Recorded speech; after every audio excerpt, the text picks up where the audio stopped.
Welcome to Kenton's videos. Enjoy the video. You start by verifying the TV's Android version and available storage, because app compatibility and space matter. Once done, connect the set to reliable Wi-Fi or Ethernet so streaming won't stutter. If the Play Store lacks YouTube, make sure you can sideload. Enable unknown sources in settings, but only temporarily. This lets you install a compatible APK. Take a moment to note your Google account login details, since signing in may be required after installation. You now install YouTube. Open the Play Store and search. Update system components first because outdated libraries break playback.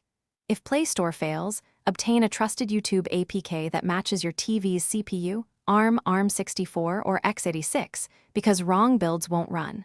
Transfer the APK using USB Flash, a file manager app, or ADB sideload, then run the installer and accept permissions.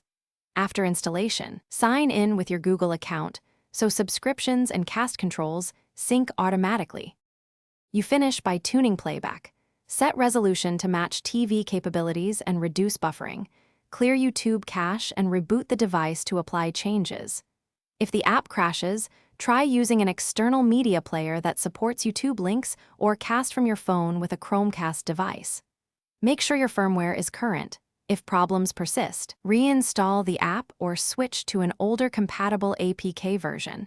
This often restores stability on legacy Android TV builds, and it's the most reliable quick fix. Thanks for watching. Consider subscribing if we helped you.